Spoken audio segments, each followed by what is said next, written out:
আমাদের দুলাভাই এই প্রথমবার আমাদেরকে ঘুরতে নিয়ে গেছে। আর সেখানে গিয়ে তো সবাই মনের আনন্দে মন খুলে আনন্দ করছে। তো আমাদেরকে তিনি কোথায় নিয়ে গেছেন আর সেখানে গিয়ে আমরা কি কি করছি এগুলো নিয়ে থাকছি কিন্তু আজকের ভিডিওটা। আসসালামু আলাইকুম, কেমন আছো তোমরা সবাই? আমরা সবাই মিলে বলা বলি করতেছিলাম আমরা একটু ঘাটে যাব আর সেখানে গিয়ে একটু নৌকায় চড়বো। তো আমাদের দুলাভাই মানে আমার বড় আপুর হাজবেন্ড এটা শুনতে পেয়ে তিনি তো আমাদেরকে মনের খুশিতে ঘুরতে নিয়ে গেল। আমরা কিন্তু তার সাথে অনেকবার ঘুরতে গেছি, কিন্তু প্রথমবার বলার কারণ হচ্ছে আমরা যতবার তার সাথে ঘুরতে গেছি সবসময় কিন্তু আমরা জোর করে তাকে নিয়ে গেছি সব জায়গায়, কিন্তু এই প্রথমবার তিনি খুশি মনে আমাদেরকে নিজ থেকে ঘুরতে নিয়ে গেছে কোনো রকম জোরাজুরি ছাড়াই। আমরা কিন্তু তার সাথে অনেক জায়গায় ঘুরতে গেছিলাম, আমাদেরকে কিন্তু তিনি কক্সবাজারও নিয়ে গিয়েছিলেন, কিন্তু সেটা আমাদের ইচ্ছা। তো তখন তো অত ভিডিও করা হতো না, তাই তোমাদেরকে সেটা দেখাতে পারতেছি না। তো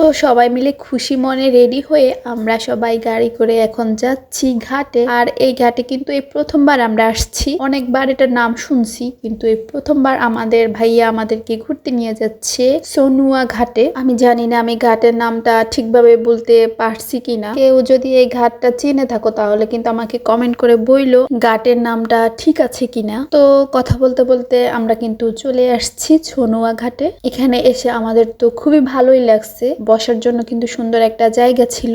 আমরা এখানে বসে বুট বাদাম খাচ্ছিলাম আর আমাদের বাচ্চারা যে কি পরিমাণ চিল্লাইছে এখানে তোমাদেরকে যদি একটু শুনাইতে পারতাম। আল্লাহ বাঁচাইছে এখানে আর কেউ ছিল না, শুধু আমরাই ছিলাম। যদি এখানে অন্য কেউ থাকতো তো আমি নিশ্চিত তারা কিন্তু আমাদের এখান থেকে দৌড়াই ভাগাই দিত। তো আমরা অনেকক্ষণ বসে এখানে বুট বাদাম বড়ই এগুলা খাচ্ছিলাম। তো ভাবলাম একটু ঘাটে যাই, নৌকায় চড়ি। এই ঘাট থেকে আমরা অন্য ঘাটে যাব ভাবছিলাম। তো তার জন্য আমরা সবাই মিলে ঘাটের দিকে যাইতেছিলাম। আর এই ঘাটটার দৃশ্যটা দেখতে কিন্তু অনেক সুন্দর লাগতেছিল। আর এখানে যে পরিমাণ রোদ ছিল সেই পরিমাণে ছিল বাতাস। বাতাসের জন্য যেমন দাঁড়াতে পারতেছিলাম না, তেমনি রোদের জন্য তাকাতে পারতেছিলাম না, এত রোদ ছিল। তো এখানে একটা নৌকা ছিল আগ থেকে, এটা নৌকা নাকি এটাকে ট্রলার বলে ঠিক বলতে পারতেছি না। তো সবাই মিলে নৌকার দিকে যাচ্ছিলাম, একটাই মাত্র নৌকা ছিল এখানে। এই ঘাট থেকে সবাই অন্য ঘাটে গিয়ে নামবে, জানি না কোথায় যাবে সবাই।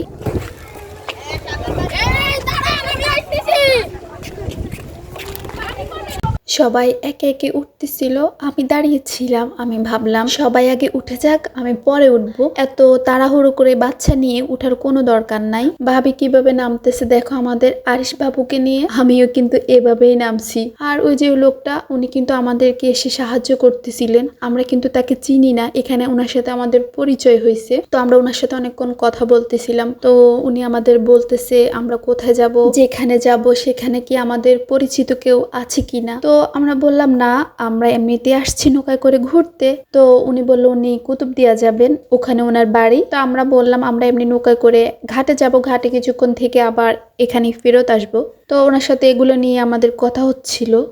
আর এদিকে তো আমার আরশান কার যেন একটা চিপস পাইছে, লুকায় লুকায় সে সেটা খেয়ে ফেলছে।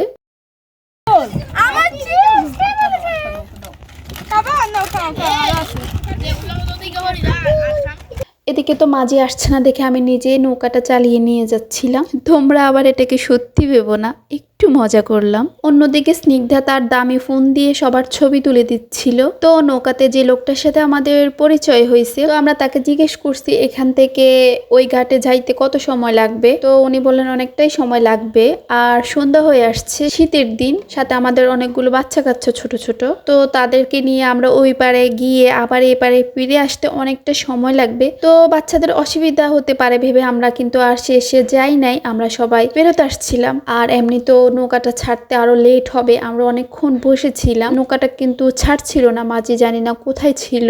তো আমরা আশাহত মন নিয়ে সবাই ফেরত আসছিলাম। তো আমরা ওইখান থেকে এসে এখানে আবার বসেছিলাম, এখানটায় বসতে অনেক ভালো লাগতেছিল।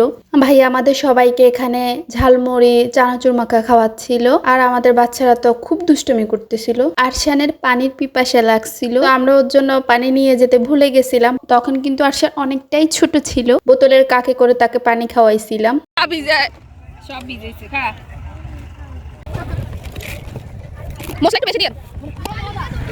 ঝালমুড়ি খেয়ে তো আমাদের কারো কাছেই একটু ভালো লাগে নাই, তাই আবার চানাচুর মাখা খেতে চলে আসছে। ভাবছি এটা হয়তো একটু ভালো হবে, কিন্তু না, এটাও কিন্তু খুবই খারাপ ছিল খেতে। চানাচুর মাখাটা যাও একটু খাওয়া গেছে, কিন্তু ঝালমুড়িটা সবাই ফেলে দিছিল। এখানে পারভিন সব বাচ্চাদেরকে নিয়ে ছবি তুলতেছিল, আর ও কিন্তু একটু মজা করতে পারতেছিল না ওর ছেলের জন্য।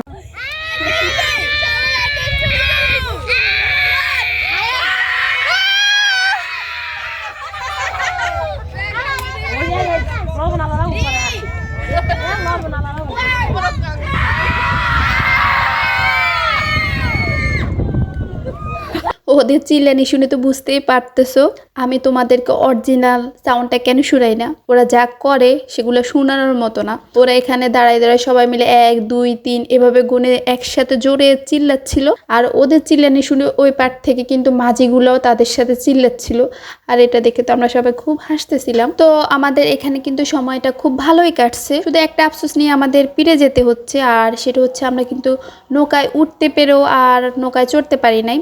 এই দুঃখটা আমাদের রয়ে গেছিল। তো সন্ধ্যা হয়ে আসছে, বাসা যেতে অনেকটা সময় লাগবে, তো সবাই আমরা বাচ্চা কাচ্চাদেরকে নিয়ে আবার বাসায় ফিরে যাচ্ছিলাম। তো বাসায় এসে সবাই মিলে আগে চা বিস্কিট খেয়ে নিয়েছিলাম, পরে স্নিগ্ধা কিন্তু সবাইকে তার হাতের স্পেশাল পিৎজা করে আমাদের সবাইকে খাওয়াইছিল, আর সে কিন্তু পিৎজাটা অনেক ভালোই বানায়। সবাই আমরা অনেক মজা করে খাই। তো আজকে এ পর্যন্ত, সবাই ভালো থাকবেন, দেখা হবে অন্য কোনো দিন অন্য কোনো ভিডিওর সাথে। আল্লাহ হাফেজ। দিবে দিবে দিদি একটা আইলে আমাকে দিবে 2 ফিগারে দিবে